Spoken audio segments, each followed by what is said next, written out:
They laughed when the single dad bought the half-sunken fishing boat. The harbor chairman called it scrap fit for the graveyard, and the yacht owners joined in, cameras out, humiliation complete.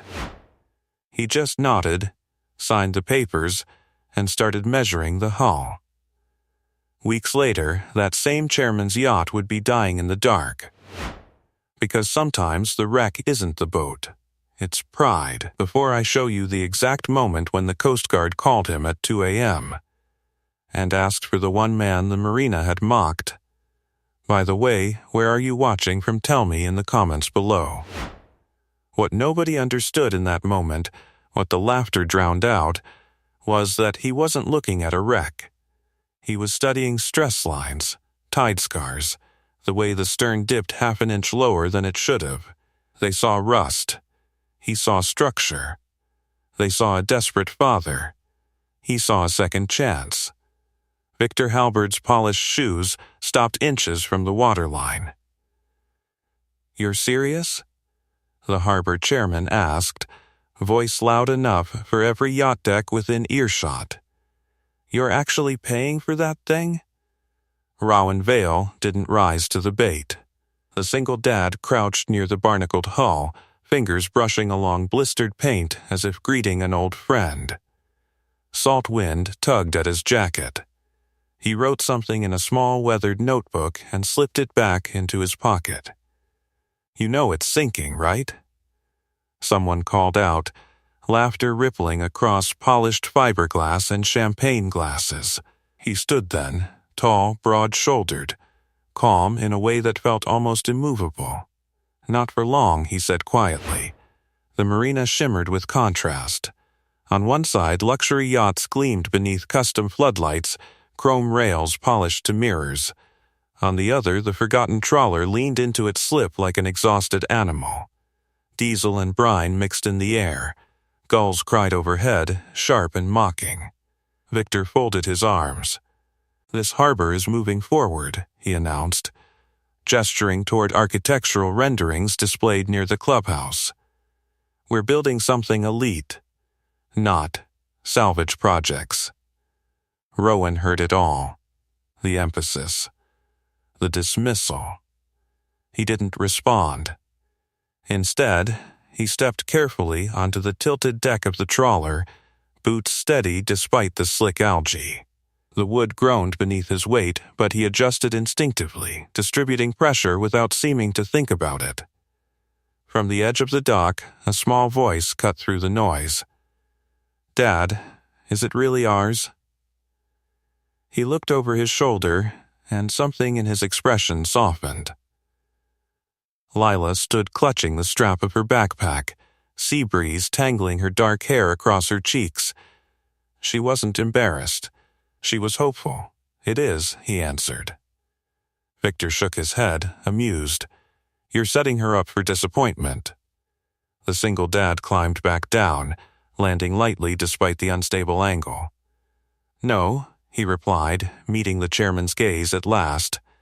"I'm setting her up for work." A few dockhands exchanged glances. They'd seen him fix engines others gave up on, watched him rebuild transmissions from scrap parts. But this was different. This was public. Victor stepped closer, lowering his voice, but not enough. "You're out of your depth. Boats like that don't come back. They sink twice." Rowan's jaw tightened just slightly, not in anger, in calculation. He glanced toward the channel where tide patterns curled against the pilings. The current felt wrong tonight. Subtle. Shifting. "Everything floats," he said finally, "if you understand balance." The chairman laughed outright. Cameras flashed again. Somewhere above them, a yacht stereo thumped low bass across the water. The marina manager pretended not to watch. Leela moved closer to her father's side. "We'll fix it, right?" she whispered. He crouched to her height, voice low so only she could hear.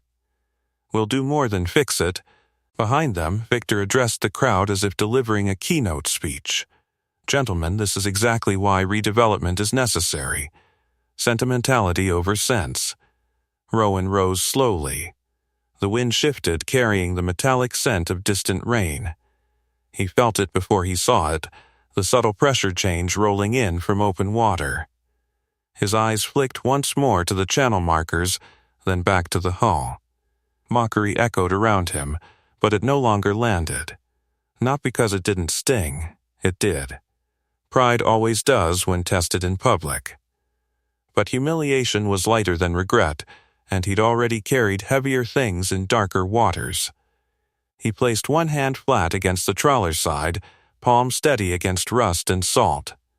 Measurements ticked through his mind, buoyancy ratios, ballast correction, keel integrity. Old knowledge, quiet and precise. Victor's voice rose again. When it sinks completely, don't say we didn't warn you. The single dad offered the faintest nod. When it doesn't, he replied, don't say I didn't. The words weren't loud. They didn't need to be. A gull swooped low, its cry sharp as a warning. The tide lapped harder against the dock posts. In the distance, clouds gathered like a curtain being drawn across the horizon. And while the marina laughed, Rowan Vale was already calculating something none of them had bothered to see. When it doesn't, he replied, don't say I didn't. The words lingered in the salt air long after the laughter thinned, and the crowd drifted back toward polished decks and catered wine. He didn't watch them leave. Instead, he rolled up his sleeves and stepped back onto the tilted trawler as twilight folded into night. The wood flexed beneath his boots. He adjusted automatically, shifting weight to compensate for the starboard lean. Leela stood on the dock, hands wrapped around a thermos he'd packed for her. Cold? He asked. A little. He tossed her his spare beanie without looking. She caught it on instinct, smiling like this was already an adventure. Floodlights from the yacht club cast long white beams across the water. Beyond them, the luxury slips shimmered in calm opulence, polished hulls, quiet generators humming, soft music drifting over the tide. Here at the edge of the working dock, everything smelled of rust and diesel. He pried open a corroded hatch and leaned down, listening, not looking. Listening. Water tapped rhythmically against inner plating. A hollow echo returned from deeper inside the hull. He closed his eyes briefly, mapping the sound the way some men read blueprints. She's not rotted through, he murmured. Leela tilted her head. You can tell from that? Most people look, he said. They don't listen. He reached for a length of chalk from his pocket and marked a thin line along the exterior seam. Then another, measured angles with a tape worn soft at the edges. His movements were steady, almost surgical. A pair of yacht owners walked past, their laughter subdued now, but still sharp enough to cut. He'll give up in a week, one whispered. He didn't respond, didn't even flinch. Instead, he climbed down again and retrieved a portable pump from his truck. The engine coughed once before settling into a steady growl. Water began to surge out of the bilge in uneven spurts, splashing into the harbor like the boat was clearing its throat after a long silence. Dad, why didn't you say anything back? Leela asked quietly. He wiped his hands on a rag, because proving someone wrong works better than arguing. She nodded like she understood more than most adults would.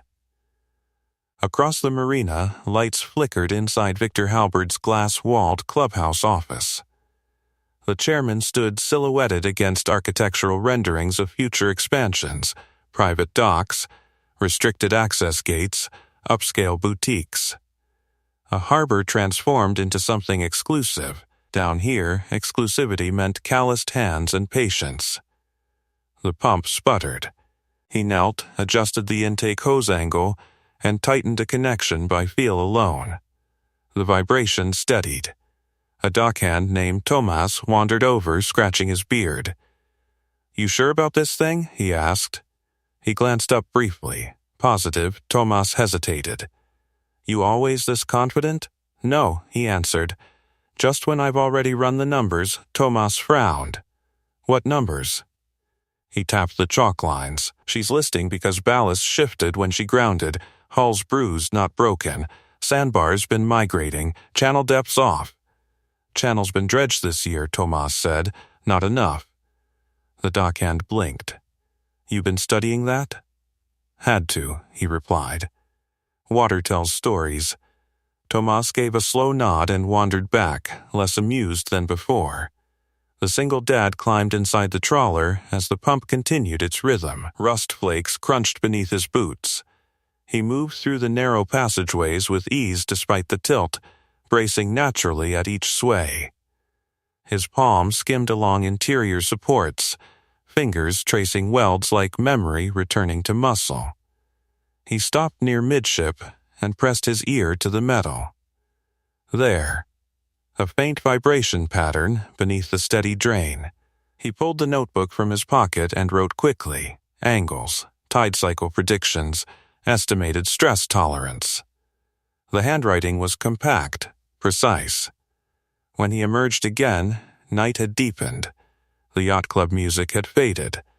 Only wind and pump noise filled the dock. Leela was sitting cross-legged now, sketching the boat in a small pad. She'd drawn it upright. "Looks better that way," he said softly. "It will be," she replied. He believed her. From the clubhouse balcony, Victor watched briefly before turning away, uninterested. In his world, numbers meant investment returns and property margins, not tidal drift or hull tension. A sudden gust swept across the marina, sharper than before. He paused, eyes lifting toward the dark horizon.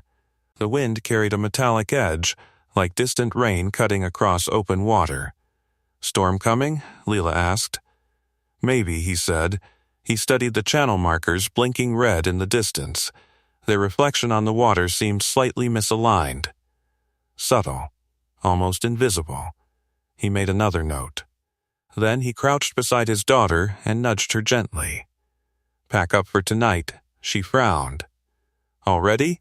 We'll start early tomorrow." As they walked toward the truck, he glanced once more at the tilted trawler. The pump hummed faithfully, clearing what others had written off as inevitable.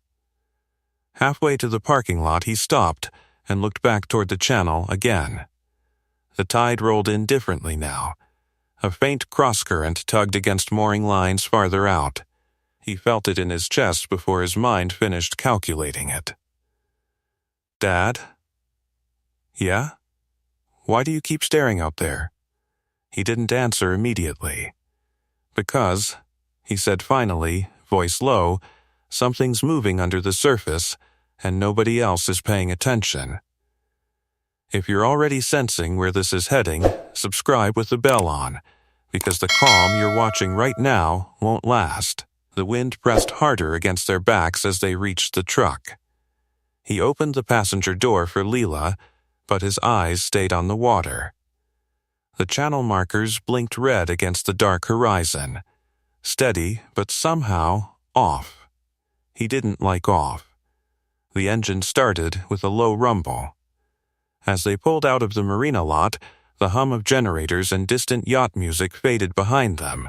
The harbor road curved along the shoreline, and for a moment the headlights caught the trawler's silhouette, leaning, patient, waiting.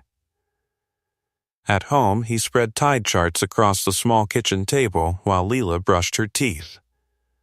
The house smelled faintly of motor oil and laundry detergent. A modest place, but steady. Framed photos lined the wall.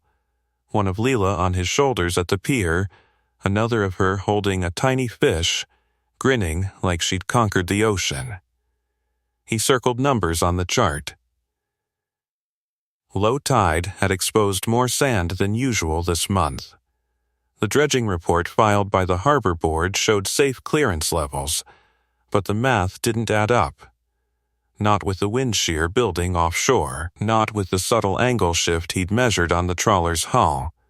He flipped to another page in his notebook and began calculating drift rates.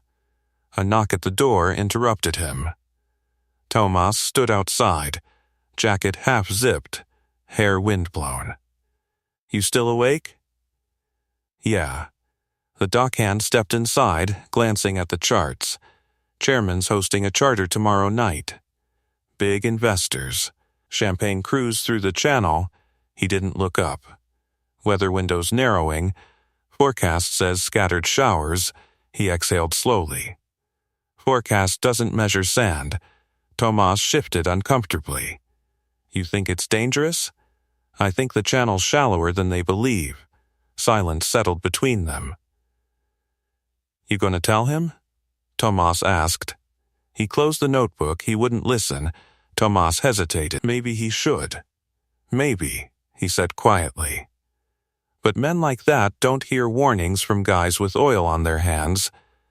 The next afternoon, the marina buzzed with polished energy. Catering vans arrived. Investors in pressed linen stepped onto gleaming decks. Victor Halberd moved through the crowd with effortless authority, shaking hands, promising transformation. From the working dock, he tightened bolts on the trawler's pump mount, pretending not to watch. Leela stood nearby with a small toolbox, handing him wrenches without being asked. "That the fancy boat?" she whispered, nodding toward the largest yacht in the harbor. "It is. Looks heavy. It is." She studied the hull. "He know about the sand?" He paused. "No," he said. Victor's voice carried across the dock. "Ladies and gentlemen, tonight we celebrate progress. This harbor will soon rival any private marina on the coast." Applause followed. The single dad wiped his hands slowly, gaze drifting toward the channel markers again. The wind had shifted more southeast now, pressing diagonally against the harbor mouth. That meant lateral drift. That meant the migrating sandbar wouldn't sit where last year's charts claimed. He walked toward the clubhouse before he could second-guess himself. Victor spotted him approaching and smirked. "Come to admire a real vessel?" "Channel's unstable," he said evenly. Sandbars moved at least 6 feet east. Victor's smile tightened. "We dredged. Not enough." An investor glanced between them, amused. Victor chuckled. "Appreciate the concern, but I think we'll manage. The tide's higher than it looks," he continued. "Wind's pushing under current. If you run full draft through the center line, I have a licensed captain," Victor cut in. "And sonar won't fix ground pressure if she hits wrong." A flicker of irritation crossed the chairman's face. "You're a mechanic. Fix engines, leave navigation to professionals." The words landed sharp, but he didn't react outwardly. "I'm just telling you what the water's doing," he said. Victor stepped closer, voice lower now. "You're not part of this future. Don't try to lecture me about it." For a second, the air felt thinner. He could have pushed harder. Listed credentials. Explained experience. Instead, he nodded once. Understood. As he turned away, Victor called after him, louder now for the investors to hear.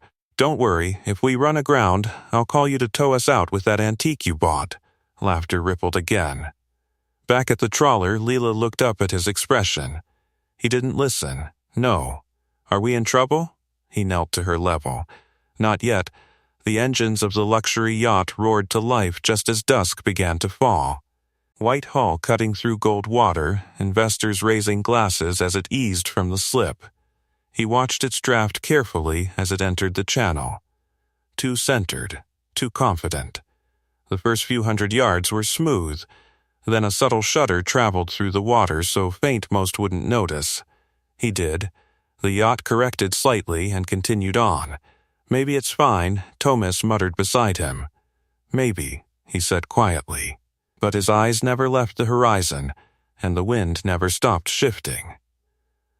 The yacht's white stern lights shrank against the darkening water, swallowed slowly by distance. Music drifted faintly across the channel, laughter layered over bass, glasses clinking in celebration. Investors leaned against polished rails, silhouettes relaxed beneath string lights that trembled in the rising breeze.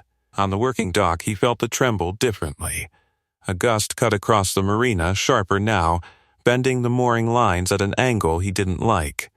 The channel markers blinked red through gathering haze, their reflections fractured by choppy ripples.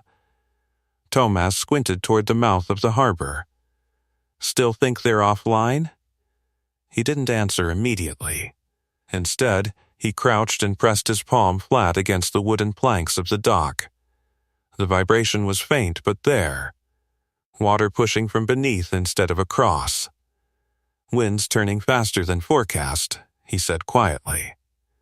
Behind them, the trawler's pump continued its steady rhythm, clearing the last inches of stubborn water from the bilge.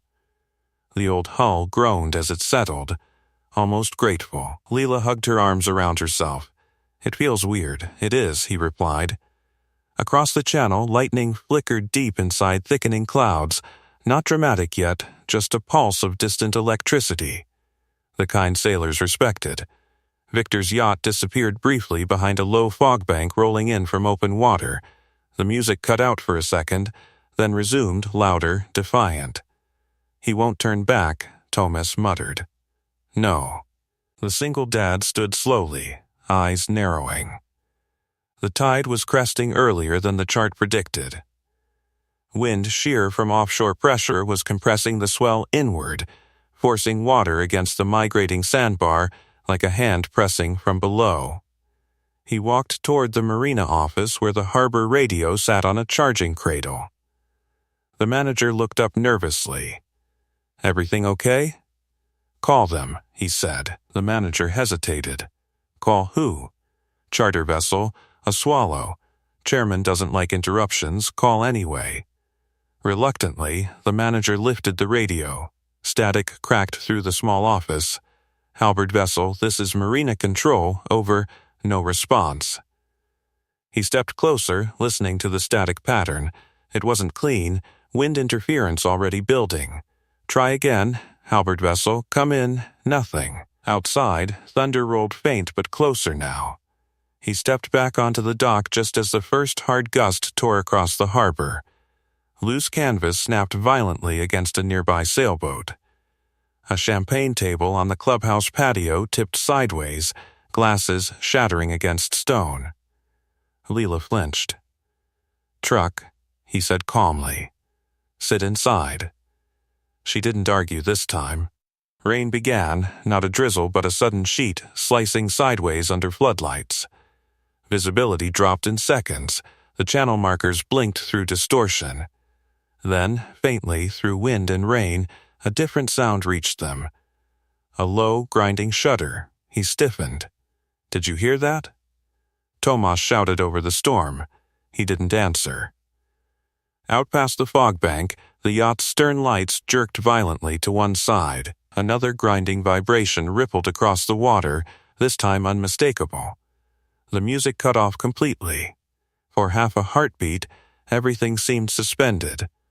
Then came shouting, carried thin but sharp by the wind. "Grounded," he said under his breath. The yacht tilted subtly at first, then more visibly as a swell lifted and dropped her unevenly against something solid beneath the surface. Engines roared harder, straining. Wrong move. "Kill the throttle," he muttered instinctively. From the clubhouse balcony, Victor's wife clutched the railing, face pale as she tried calling her husband's phone. The marina manager rushed back outside, their not answering radio. He was already moving. Toward his truck. "Where you going?" Tomas yelled. "Staging." Staging for what? He opened the truck bed and began pulling out gear, coils of heavy-duty line, portable floodlights, a reinforced flotation bladder still packed from another job months ago. "You think it's that bad?" Tomas asked. He didn't look up. She hit the bar at speed. Lightning cracked overhead, illuminating the channel in a blinding flash. In that white instant, they all saw it clearly. The yacht canted at an unnatural angle, stern low, bow grinding into invisible resistance. Then darkness again. Engines revved desperately before cutting out altogether. A second later, the Coast Guard station siren wailed from down the shoreline. Wind screamed across the harbor. He paused only long enough to glance at the tilted trawler behind him, the boat that had been mocked. Still standing, still rising slowly as the pump finished its work. Rain soaked through his jacket, cold against his skin, but his mind felt razor-sharp now. Calculations aligned, draft depth, sandbar crest shift, impact velocity, hull breach probability. Leela cracked the truck window an inch. "Dad?" He stepped closer so she could hear him through the storm. "Stay inside," he said. "Lock the doors." Her eyes were wide, but steady. "You're going out there?" "Yes." Thunder rolled again, louder, closer. Across the water, emergency lights began flashing blue and red through the rain. The Coast Guard cutters accelerated toward the stranded yacht, but even from this distance, he could see their hesitation. They didn't know exactly what they were dealing with. He did.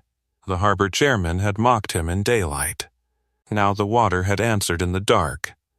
Blue lights sliced through rain as the Coast Guard cutters slowed near the grounded yacht, careful not to follow the same invisible path. Wind battered the hull sideways, forcing the vessel to yaw awkwardly against the sandbar. Waves struck at uneven angles, slapping hard against fiberglass already under strain. He stood beside his truck, rain streaming down his face, watching. The yacht listed farther to port. "She's taking on water." Someone shouted from the clubhouse balcony. A Coast Guard loudspeaker crackled through the storm. All passengers remain calm. Put on life vests immediately. Through lightning flashes, he saw figures scrambling along the deck, investors in soaked linen gripping railings that no longer felt stable. Victor's tall frame moved near midship, shouting orders that were swallowed by wind. The single dad lifted his binoculars from the truck bed and focused. Impact point just aft of the keel. Wrong angle. If the hull had scraped instead of lodged, she might have slid free. But the swell had forced her sideways onto the crest, grinding open stress seams along the lower plating. The more the tide pushed, the deeper she would settle. He turned and jogged toward the marina office again. "They're calling additional units," the manager said frantically, gripping the radio. "But they can't get close. Draft's too deep." "How many on board?" he asked. 14 guests, crew of 3. He nodded once. The radio suddenly burst with a new voice, calm but strained. "Marina Control, this is Coast Guard Command. We have hull compromise and unstable footing. Requesting any local structural insight on recent dredging or seabed shift. Over." The manager froze. Slowly, he looked at the man standing beside him. "You should answer," he said. The manager swallowed and keyed the mic. "Command, we have a local mechanic who's been monitoring channel irregularities. Static." "Then, put him on." He stepped forward without hesitation. "This is Rowan," he said evenly. "State your assessment," the Coast Guard officer replied. "She grounded on the east-migrated sandbar crest," he said. "Impact likely aft of keel at a lateral angle. If she powers forward, she'll widen the breach. If she reverses, stern drops." A pause. "That aligns with our visual," the officer admitted. "Recommendations? Cut all engine power if not already. Distribute weight forward. Evacuate non-essential passengers portside to counterbalance roll. Do not attempt tow until ballast stabilizes." Another crack of thunder split the air. "Can you confirm seabed contour shift?" The officer pressed. "Yes," he replied without hesitation. 6 to 8 feet east of charted line. Silence followed, heavy, assessing. "Stand by," the officer said finally. He lowered the mic. Tomas stared at him. "You knew exactly where she hit." He didn't answer. Outside, lightning revealed chaos on deck. Guests clung to railings. One crew member slipped but was caught. Victor's voice carried faintly across wind, angry, desperate. A second Coast Guard vessel approached but halted abruptly, engines idling as they recalculated approach depth. The yacht groaned again, metal under strain, fiberglass grinding. "She's settling," he muttered. The marina manager's phone rang. He glanced at the screen and blanched. It's him. He didn't need to ask who. The manager answered shakily and put it on speaker. "Why the hell can't they get closer?" Victor's voice roared through static and wind. "We're pinned." The channels shifted. The manager stammered. "I don't care about sand." Victor snapped. "Get me off this thing." He stepped forward and took the phone gently. "Kill your forward ballast pump," he said calmly. There was a stunned silence on the other end. "You?" Victor breathed. "Yes. I don't need advice from." "You do," he cut in, voice still level. "Your stern's dropping faster than your bow. Counterweight or you'll roll when the next swell hits." Wind howled across the line. Another grinding jolt shook the yacht. "How do you know that?" Victor demanded, voice thinner now.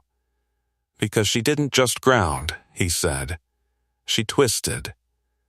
For a heartbeat, pride battled fear on the other end. Then came the shift. "What do we do?" Victor asked. Outside, the Coast Guard loudspeaker barked new instructions: weight redistribution, life vest checks. They were listening. He closed his eyes briefly, visualizing hull stress and tide direction. "Move everyone forward and starboard," he said. "Now." Slowly, keep centerline clear. The storm intensified, rain slashing sideways under floodlights. The harbor watched from docks and balconies, silent now, the same witnesses who had laughed weeks earlier. He handed the phone back. The Coast Guard radio crackled again. "Rowan, this is Commander Elise Moreno. We're authorizing you to assist on site if you're willing." He met Tomas's stunned gaze. "I'm on my way," he replied. Before he moved, he looked toward the truck where Leela sat watching through rain-streaked glass. She gave him a small nod. If this is the moment you realize why some men don't argue when mocked, subscribe now. Because what happens next will show you exactly why the Coast Guard just called the one person this marina underestimated. "I'm on my way," he replied. The storm swallowed the words almost instantly, but the decision had already taken shape inside him long before the Coast Guard asked. He grabbed the reinforced flotation bladder, 2 coils of line, and a compact dive kit from the truck bed. Rain hammered against metal and fiberglass alike, turning the dock slick beneath his boots. Commander Elise Moreno's cutter eased closer to the working pier, careful, precise. She stood at the helm, steady, eyes sharp beneath the brim of her rain-slick cap. When she spotted him through the downpour, there was no hesitation in her expression. No mockery. Only assessment. "You Rowan?" She called over the wind. "Yes, get aboard." He turned briefly toward the truck. Lila had cracked the window again despite the rain. "Stay locked in," he said firmly. "If anything changes, go inside the marina office. Tomas will take you." She nodded, jaw set tight. "Be careful," he didn't promise. He simply closed the door and ran. The cutter rocked violently as he stepped aboard. Diesel fumes mixed with seawater and ozone from lightning strikes. The deck crew secured his gear without question. Whatever Commander Moreno had seen in his voice over the radio, it was enough. "Quick summary," she said, guiding him toward the forward rail as they angled toward the stranded yacht. "Hull breach suspected mid-aft. Port list increasing. We can't tow from stern, too unstable. She's lodged sideways on the crest," he replied. "If swell hits broadside, she rolls. You been diving that channel?" "No, she studied him once. Then how do you know?" He met her gaze evenly. "Because the sandbar's been migrating for weeks. A sharp, nod. That was all the validation she needed. They slowed within 50 yards of the yacht. Even through rain distortion, the damage was clearer now. The vessel leaned at a sickening angle, deck lights flickering. One of the investors was vomiting over the side. Crew members clung to railings, knuckles white. Victor stood near the forward section, soaked, shouting directions that no one fully followed. Another swell hit. The yacht groaned, a deep structural protest that vibrated across the water. "She's opening," he said under his breath. Moreno barked orders to her team. "Prep starboard approach. Maintain shallow vector." He secured the flotation bladder around his shoulder and clipped a line to his harness. The wind slapped rain into his face as the cutter edged closer, careful not to ground itself. "You planning to dive?" Moreno asked. "Have to see the breach. Current's ugly. I've worked uglier." She studied him for half a second longer, then nodded. "You've got 5 minutes before we're forced to extract passengers. That's enough." He moved to the edge of the cutter. The gap between vessels surged unpredictably as waves collided. Timing mattered. A lightning flash lit the channel bright as day. In that instant, he jumped. Cold water swallowed him whole. The shock was immediate but controlled. He let the line guide him beneath the surface, eyes adjusting to murky darkness. Even here, he could feel it, the unnatural pressure of hull against sand, grinding, flexing. He swam along the underside of the yacht, gloved hand tracing the metal seam until he found it.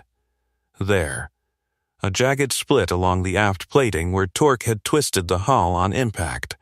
Not catastrophic yet, but widening under each swell. He surfaced briefly near the cutter.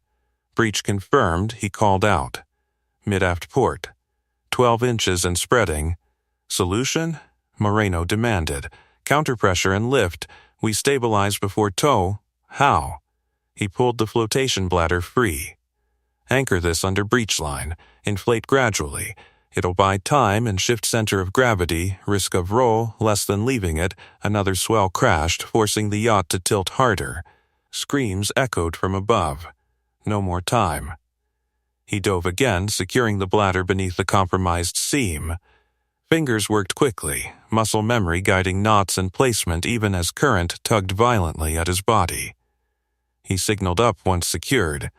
On deck, Moreno relayed commands.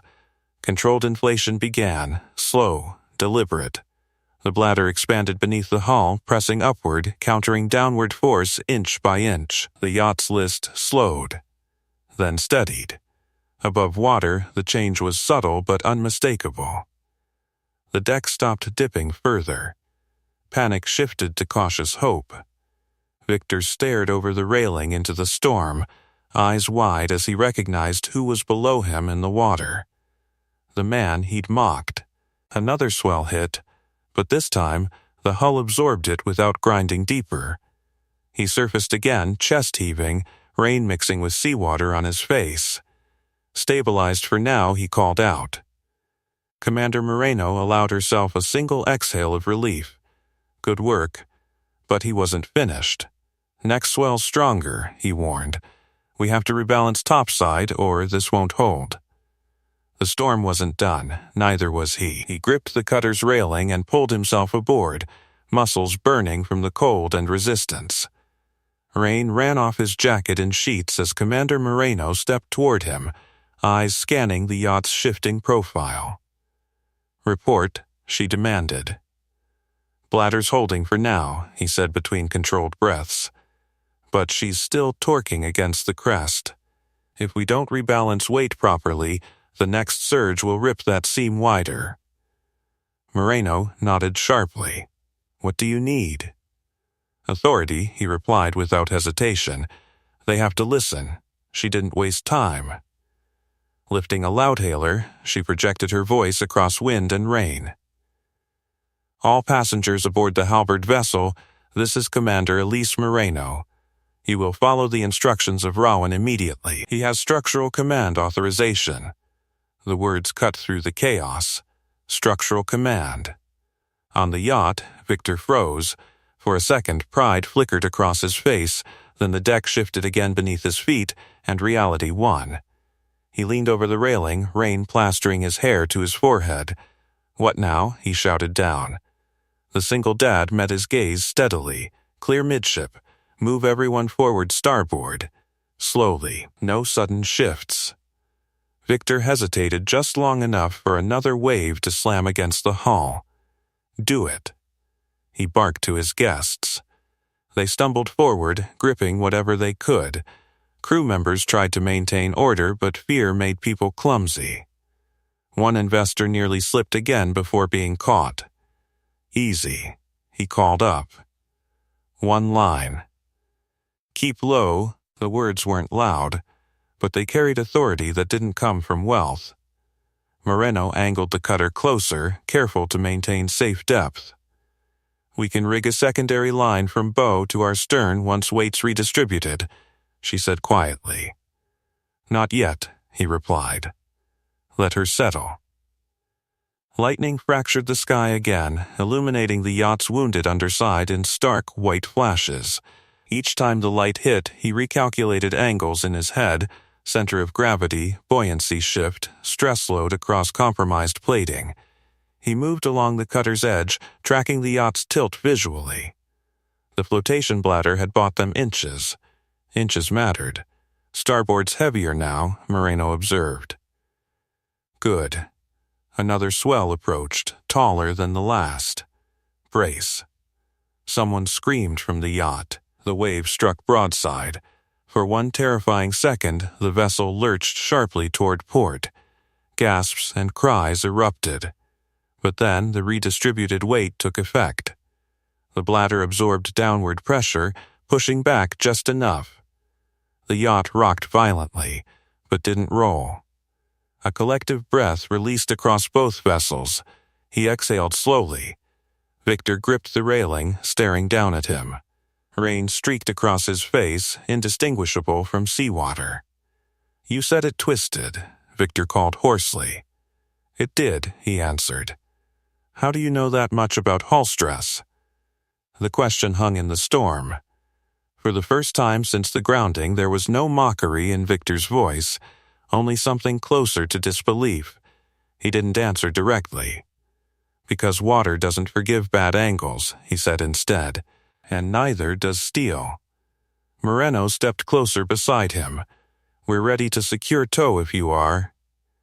He studied the tide pull again. The swell cycle was beginning to shorten, storm peak approaching. That meant one narrow window before currents shifted again. "Bowline first," he said. Gradual tension. No jerks. Crew on the cutter moved immediately, rigging reinforced line toward the yacht's forward cleat. A Coast Guard diver secured the connection under his guidance. Victor watched everything now with silent intensity. The line tightened slowly. The yacht resisted at first, sand gripping her underside stubbornly. Then, inch by inch, the flotation lift and redistributed weight reduced ground pressure. "Hold steady," he muttered. Another swell approached, but this time, instead of driving the hull deeper, it lifted just enough. "Now," he said sharply. Moreno increased throttle gently. The yacht shifted. A grinding groan vibrated through the water, then a sudden, subtle release. "She's moving." Someone shouted. The vessel slid backward off the sandbar crest, guided by careful tension and balanced weight. Cheers erupted from the deck, ragged and disbelieving. But he raised a hand. "Not clear yet. Keep alignment." They eased her into deeper water by slow degrees until depth readings stabilized. The list gradually corrected as the bladder's support became supplemental instead of critical. Finally, Moreno cut throttle. "She's floating free," she confirmed. Rain continued to fall, but lighter now. On the yacht, passengers clung to each other, stunned. Crew members collapsed against railings in relief. Victor remained at the bow, staring across the narrow stretch of water between them. The man he'd dismissed. the one he'd told to stay in his lane. The storm still rumbled in the distance, but the worst had passed, and in the harbor's floodlit glare, everyone could see exactly who had commanded the water tonight. But he wasn't looking at the faces on deck, he was watching the hull. "She's free, but she's not safe," he said quietly to Commander Moreno. "That seam's still compromised. If we tow her wrong, we undo everything." Moreno nodded once. "Your call." The acknowledgement settled heavier than the rain. Around them, Coast Guard crew adjusted lines, checking tension, confirming depth.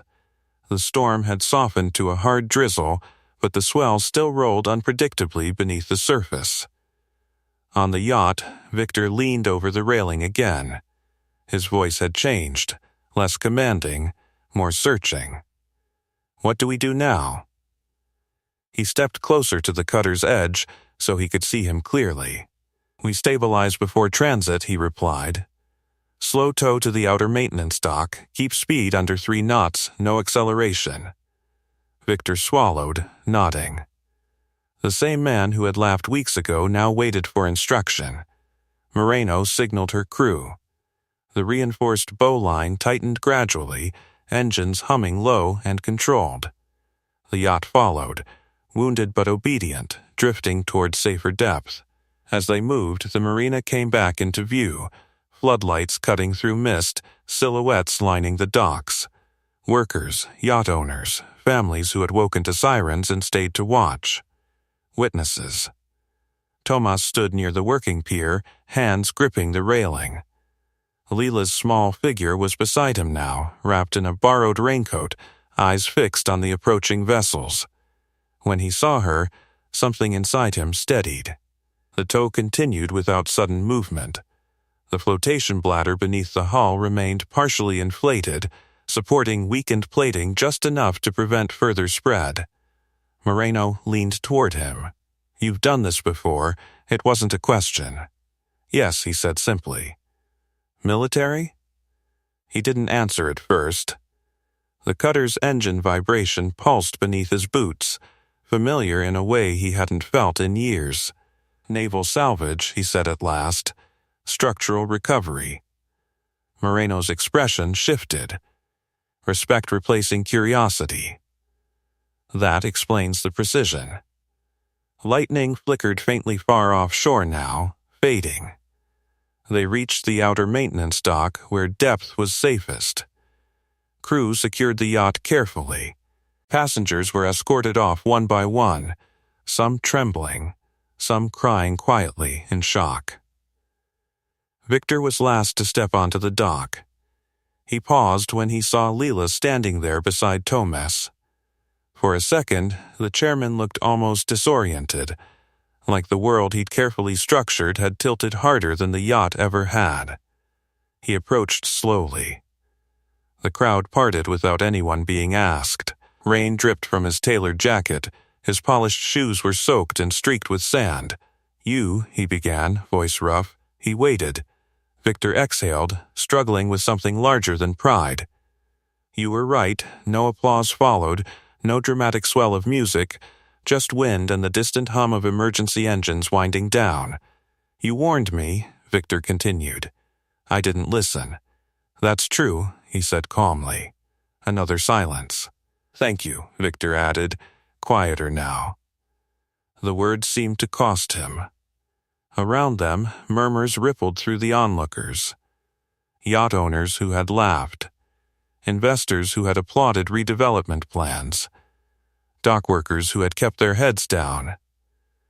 Moreno stepped forward, removing her cap briefly in acknowledgement. For the record, she announced clearly, voice carrying across the dock, this rescue was stabilized and executed under Rowan's structural direction.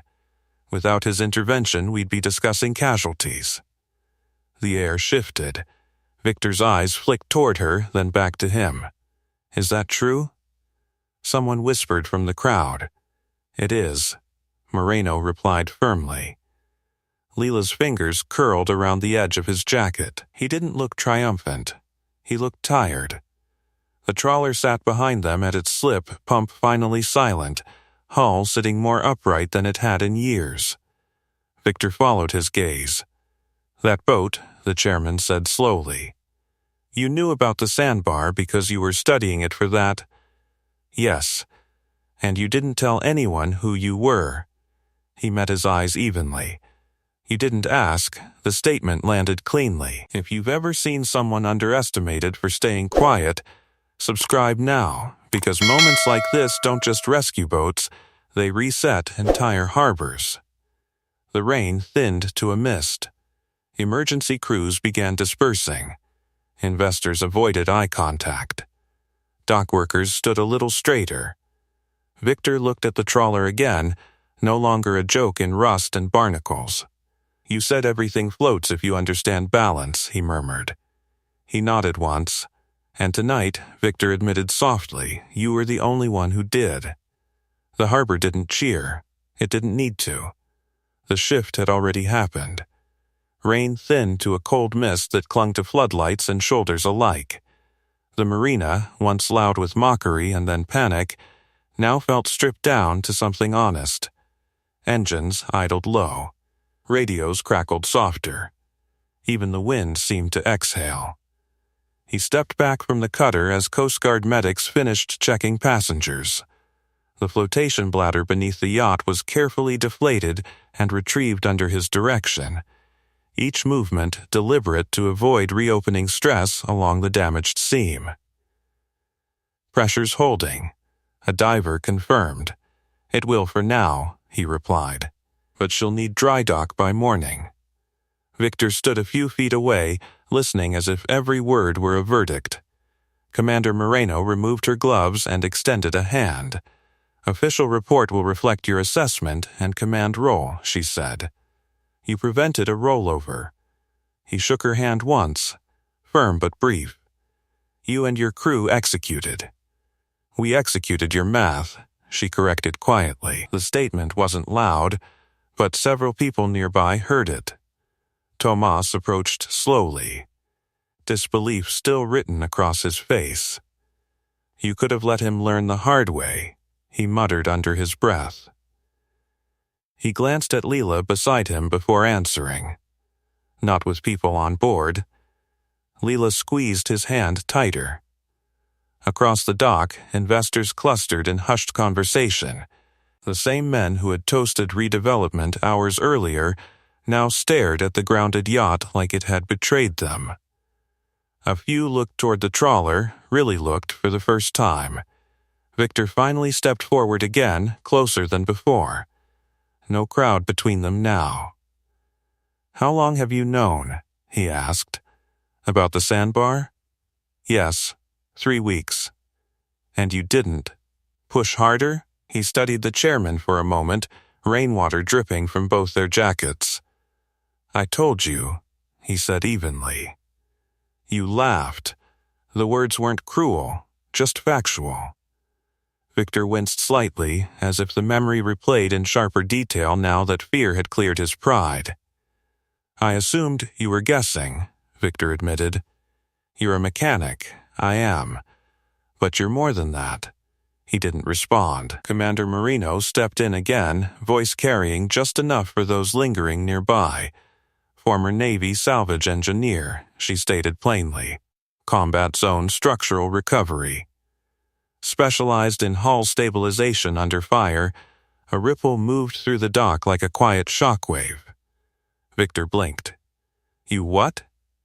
He met his gaze without arrogance. "That was a long time ago. And you're fixing engines now?" "I'm raising a daughter," he replied.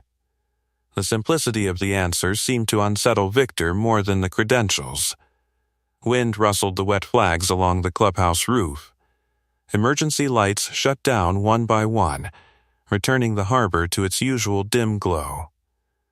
The yacht, now secured at the maintenance dock, leaned slightly but safely afloat. Damage visible, pride punctured. Victor turned slowly, taking in the faces around him, dock workers, residents, yacht owners. The social geometry had shifted. He felt it. They all did. "You warned me," he said again, this time louder, addressing more than just him. publicly. He didn't nod or deny it. I dismissed you, Victor continued. Publicly, silence followed, and tonight, Victor finished, voice steady but humbled, you saved every person on that boat. There it was, not whispered, not private. Witnessed. Tomas let out a low breath. Someone near the clubhouse clapped once, hesitant, then stopped, unsure if applause belonged here.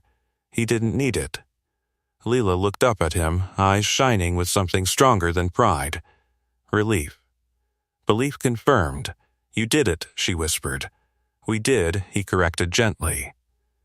Victor glanced toward the trawler again. Its hull, still weathered and scarred, sat a little higher in the water now. The pump had done its job. So had its owner. What are you planning to do with that boat? Victor asked quietly. Restore her, he said. Charter runs. Sustainable fishing. Victor hesitated. You'll need permits, I know. Another pause. I chair that board, Victor said. I know. The statement carried no edge, just acknowledgement of reality. Wind moved between them again, but it no longer felt adversarial. Victor exhaled slowly.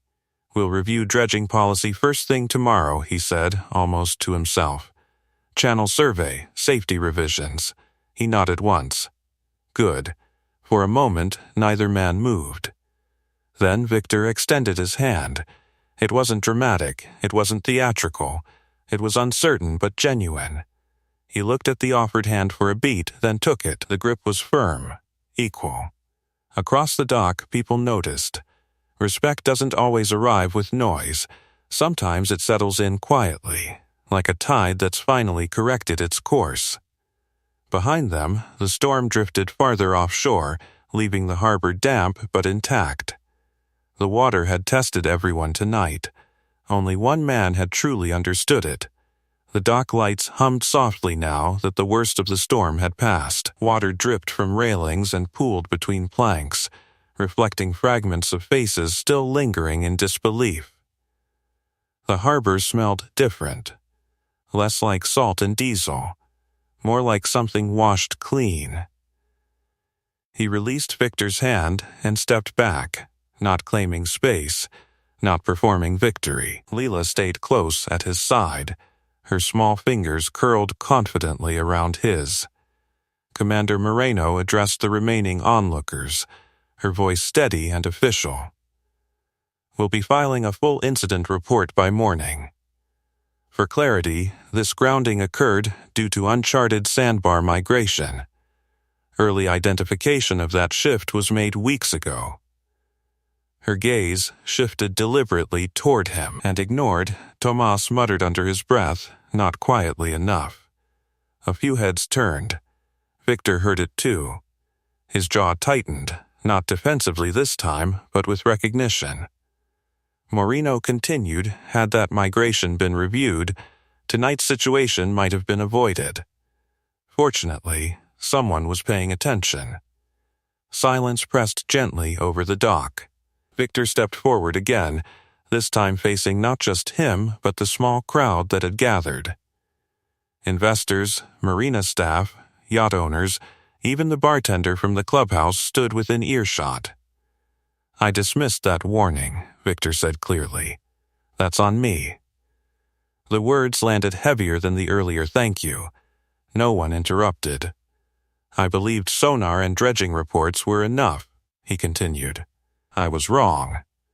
He glanced toward the maintenance dock where his yacht rested, wounded but floating. Without his intervention, Victor added, voice firm despite its humility, that boat would have rolled. A murmur rippled through the group. One of the investors stepped forward, raincoat collar raised. You're saying a mechanic prevented that? Victor looked at him sharply. I'm saying a Navy salvage engineer did. The title hung in the air like a reintroduction. He shifted slightly, uncomfortable with the attention. He hadn't hidden who he was out of strategy. He simply hadn't felt the need to lead with it. Moreno folded her arms. His assessment was precise. His execution saved 14 civilians and 3 crew members. The investor blinked, recalibrating. Tomas crossed his arms with quiet satisfaction. Victor turned back toward him. "Why didn't you put that on your arsum when you applied for marina work?" he asked. He shrugged faintly, didn't think it mattered. It mattered tonight, yes. The acknowledgement wasn't smug, just factual. Lila tugged gently at his sleeve. "Can we go home soon?" she asked softly. He glanced down at her, the tension in his shoulders easing. Soon, Victor followed the exchange, something thoughtful crossing his expression. "You bought that trawler knowing about the channel shift," Victor said slowly. "You were planning to fish around it. Adapt to it," he corrected. "And you were willing to risk public ridicule for that?" He considered the question. "I was willing to work," he said. Another pause. Victor looked out across the marina, at the luxury slips, the clubhouse balcony, the working dock where the trawler waited quietly. "This harbor's changing," Victor said at last. "I've pushed for exclusivity, expansion, image, and maybe I forgot what it was built on." Wind stirred faintly, carrying the soft slap of water against hulls. Marino glanced at her crew, signaling that the formal portion of the operation was winding down. Equipment was being secured. Reports would follow. Victor faced the crowd again. "Effective immediately, we're commissioning a full channel reserve," he announced, "and suspending redevelopment proposals until safety assessments are updated." Several investors exchanged uneasy looks. "Safety first," Victor added, leaving no room for objection. He watched the reaction carefully. This wasn't surrender, it was recalibration. Tomas leaned toward him and murmured, "That's not nothing." "No," he agreed quietly. Victor hesitated one more time before speaking again. "And your trawler," he said, turning back. "You'll have priority inspection and permit review." He raised an eyebrow slightly. "Because I saved your yacht?" Victor shook his head. "Because you were right." The distinction mattered. Rain had stopped entirely now. The clouds were thinning, revealing fractured stars above the harbor. He looked toward his trawler again. The old boat no longer seemed like an embarrassment against polished fiberglass. It looked steady, intentional. Moreno stepped beside him one last time. "You ever consider coming back to service?" she asked quietly. He watched Lila as she yawned, exhausted but smiling faintly. "I am in service," he replied. She studied him for a moment, then nodded. "Fair enough." Emergency vehicles pulled away one by one, their lights fading into the distance. The marina returned slowly to its usual rhythm, but something intangible had shifted. Victor lingered a moment longer. "We'll talk tomorrow," he said, "about permits and dredging." He inclined his head slightly. "Good night," Victor added. "Good night." As the chairman walked toward the clubhouse, the crowd dispersed without drama. Conversations were quieter now. Glances held more respect than curiosity. He crouched to Lila's level, brushing damp hair from her face. "Ready?" She nodded sleepily. "You didn't yell," she said. "No." "You didn't brag either." He smiled faintly. "Didn't need to." They began walking toward the truck together, boots echoing softly against wet planks. Behind them, the harbor lights shimmered across calmer water. Balance restored, not by volume, but by understanding. He helped Lila into the truck, buckled her in, and shut the door gently. The marina was quieter now, stripped of spectacle. Only the low hum of distant generators and the soft slap of water against hulls remained. As he rounded the hood of the truck, he paused. The trawler. It sat straighter in its slip than it had that morning. Not perfect, not polished, but upright. The pump hose lay coiled beside it like a finished sentence. Tomas approached slowly, hands shoved into his jacket pockets. "You realize," he said, "nobody's laughing anymore." He glanced toward the clubhouse where silhouettes moved behind glass, slower now, more subdued. People forget fast, he replied. Not this, Thomas said firmly. They saw it. He considered that. Witness mattered. From the maintenance dock, Victor stood alone beside his damaged yacht, running a hand along the scarred section of hull where stress lines had split paint. No reporters yet. No investors, just a man confronting consequence in quiet. For the first time since he'd bought the trawler, there was no divide in posture between them. Victor noticed him watching and crossed the dock. I've arranged for a survey crew at first light, he said. Channel mapping. Full assessment. He nodded once. Good. Victor hesitated. I meant what I said, about the permits,